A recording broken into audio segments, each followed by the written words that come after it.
আজকে আপনাদের শিখাবো হচ্ছে ধরেন আপনি হচ্ছে ফেসবুকে কোনো একটা পোস্ট বা কিছুতে হচ্ছে কমেন্ট করছিলেন, তো এখন হচ্ছে ডিলিট করবেন। তো আপনার কমেন্ট করার পর কিছুক্ষণ পর ভাবলেন যে না, পোস্টার কমেন্টটা ডিলিট করা উচিত। তো অথবা আপনি কোনো রিঅ্যাকশন টিঅ্যাকশন দিয়েছেন, সেই রিঅ্যাকশন সরাতে যাচ্ছেন, তো এখন ওটা কিভাবে করবেন?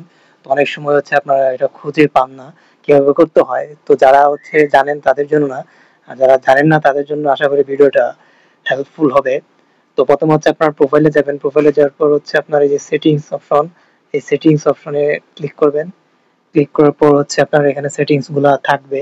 থাকার পর আপনি নিচে হচ্ছে আপনার স্ক্রল করবেন, স্ক্রল করে একদম নিচের দিকে ইউর অ্যাক্টিভিটি, এখানে দেখেন অ্যাক্টিভিটি, এখানে আপনি যাবেন, অথবা আপনি সার্চ বক্সে যদি অ্যাক্টিভিটি লিখে সার্চ দেন তাহলে এটা পাবেন।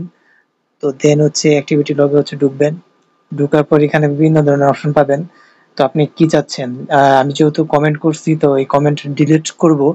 তো ডিলিট করার জন্য প্রথমে আমাকে হচ্ছে যেতে হবে ইউর ফেসবুক অ্যাক্টিভিটি, এটা এটাতে ক্লিক করবেন। তো এটাতে হচ্ছে দেখেন স্পেসিফিক ভাবে সবগুলো আছে, comments and reaction, post, activity you are tagged in, এইগুলো আছে। তো যেহেতু আমি কমেন্টস করেছিলাম, তো কমেন্টস গুলো ডিলিট করব।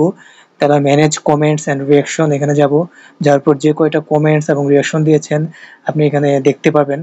তো আমি যেহেতু এই প্রথম কমেন্টসটা আমি ডিলিট করে দেব, এখানে ক্লিক করে জাস্ট হচ্ছে আপনার এই যে ডিলিট অপশন, ডিলিট অপশন দিলে হচ্ছে আপনার কমেন্টসটা ডিলিট হয়ে যাবে।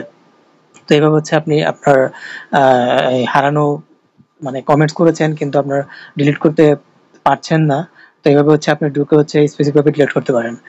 ধন্যবাদ সবাইকে।